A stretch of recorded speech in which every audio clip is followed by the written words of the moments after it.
make a lot of our tops, cut out our tops and backs. He's doing plastic parts over here, pick guards, things like that. We'll do a lot of our neck slots over here. We'll do pickup routing, all sorts of different pieces and parts run on either one of these machines. So with all the handwork we still do, we have added a degree of automation to the process, which really helps with accuracy and attention to detail. So what he's doing here, this is called our slack belt operation. Obviously the name stands for itself. The belt is actually somewhat loose. It operates on a spring load system with counterweights and allows you to sand over a contour without damaging the contour itself. So the first thing he'll do is he's actually just cutting the binding down from the binding process.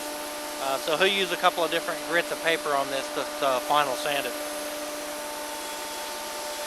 The next operation he's going to do here is the neck slotting operation. He'll do a face-off cut first, and then he'll do the actual neck slot that goes into the guitar.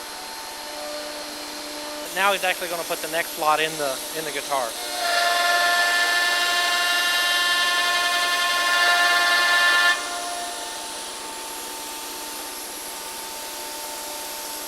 Which is what he did just there. First he faced it off this way, and then it cut the neck slot in there. This is our basic neck fit operation. If you notice, we call it neck fit. So it actually has to be dry fit. So he'll go through a whole series of processes.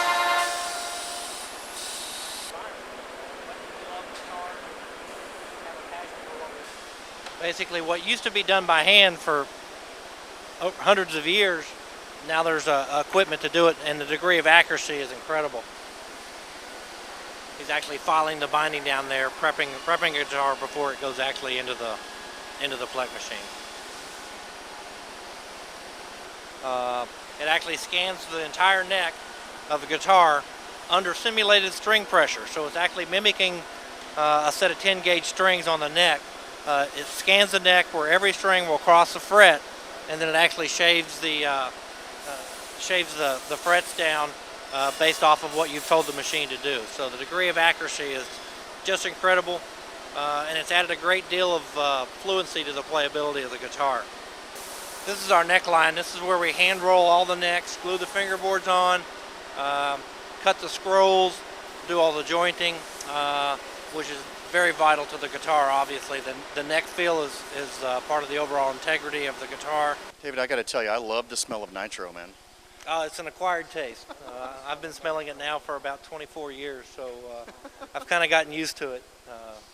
But it's an interesting finish because it's not a whole lot of people use purely a nitrocellulose finish. It's a very thin, very pliable finish, but it's also a very difficult finish to work with.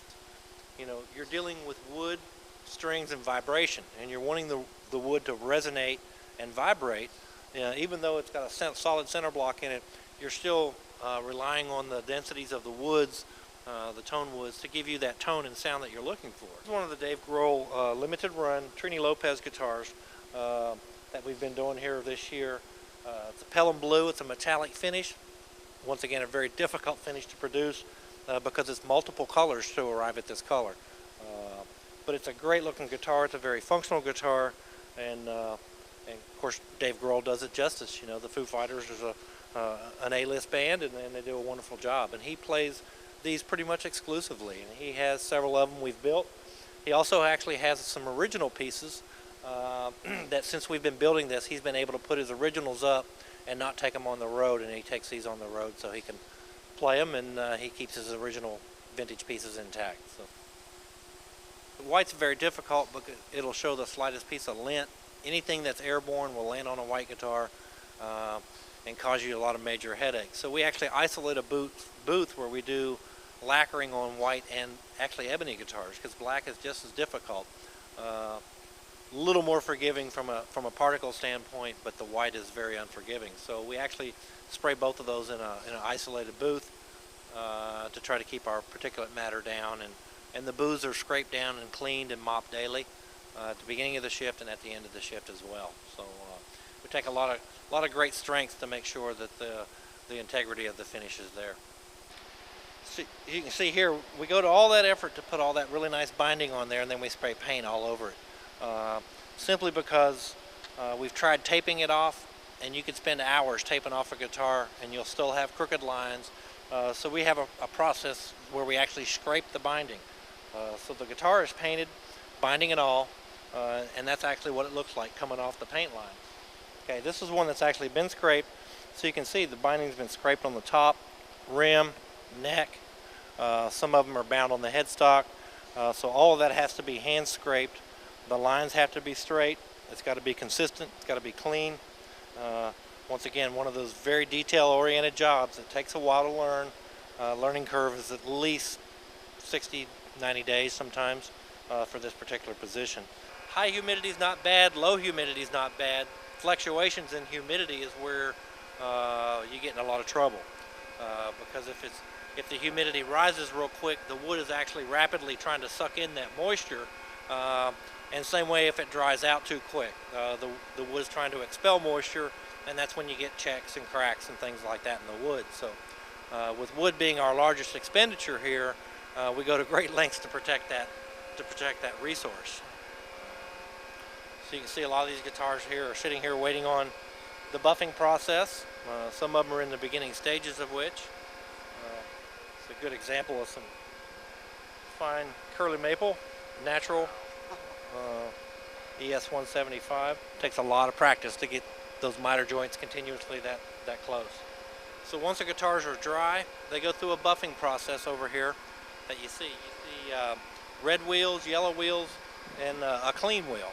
And it's a progressive step. The entire guitar is buffed 3 times. You buff it on the red wheel, which has a heavier wax compound, which takes out any fish eyes or any orange peel that you may have, completely smooths out the finish. You step to a yellow wheel, which is a finer grit in the buffing wax compound, which basically takes out the rougher scratches and things like that. And then they clean it up on what we call a clean wheel or a white wheel, which is just the final polishing stage, which brings the nitrocellulose to a high gloss finish. This is our final assembly operation here. It's kind of broken up into a few different areas. The first group of guys you see here are what we call builders. And they actually put all the pickups in, they drill all the holes, put the tuners on. They do everything but put the bridge and the tailpiece and string it up. So they basically make sure the electronics are wired up, all the electronics are live and working properly. So on an average it takes them about 12 to 15 minutes to put all the parts on a 335 guitar. If you notice, none of these guitars, or very few of them, actually have back pockets.